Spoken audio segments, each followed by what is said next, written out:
Sorkar jala kala menjur ya ke Shillong mobility policy arja arpausau kenang ban pen phabrio bat penbit penbiang ya ke jingdon kam ki pat ba ha ka rukom ke bapa ka bha ke jing pen wan dur ya ke ni ke policy kalong ban wan ra ru ya ke rukom Pyntreikam ha ki wei ki nong ba da ka arpho minit ka bamut ba ki brio ki la ban poi sha ka no ke jaka hapo arpho minit hanong ba ban thiet ya ki tiar kitar bat ban let don kam henry ka ni ka dei tang ka jing sedang bat ka jing pen telun kan sayat hadu bandala ban pen urlong Lingba kani ka policy en penbit ya ki surok ki jaka yat brio ki jaka shongkai ki jaka yengkali ki jaka hakba ki brio ki kali kin om yat bat yang pathar henry haki jaka balabu bat penbet all the details, but it includes everything from footpaths to parking lots to e-mobility in terms of public transportation,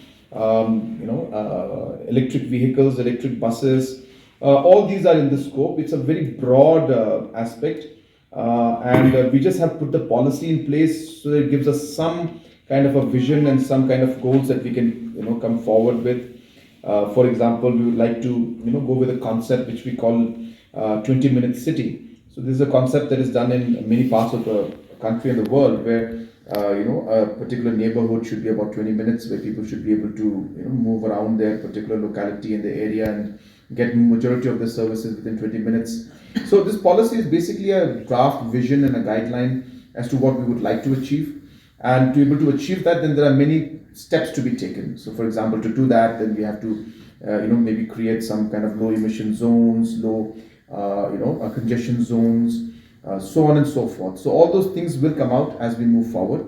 But first thing is that we have done is that we have created this policy document that will now guide us and kind of give the vision of how we would like to improve the overall mobility of the state. There's nothing called full implementation, but like for example, the parking lots, already about 3-4 locations are already have been tendered out, and the work will start there. We expect about 3-4 of them to be complete so we have about 1,200 plus parking spaces for vehicles that are in the pipeline. We expect 50% of that maybe to be completed in this financial year and 50% to be completed in next financial year.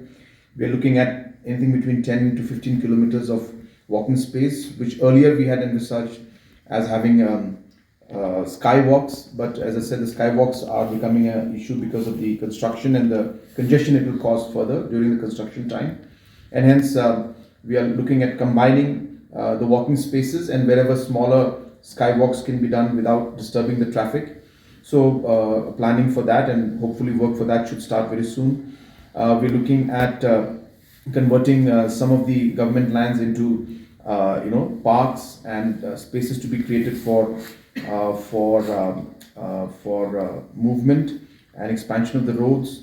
We are looking at, for example, a complete overhaul of Watts Lake. So in Watts Lake, if you've seen just behind the wall, opposite the entry of Watts Lake and just before the DC bungalow, you must be seeing some construction going on there. So that is a parking lot for Watts Lake, which we're creating. And there's going to be some shops where the restaurant as well as the hawkers will be moved. So the whole area from all the way from the junction of Pinewood all the way down to the Botanical Garden, you will find no vehicles being parked, no thing, because they'll all be shifted on top.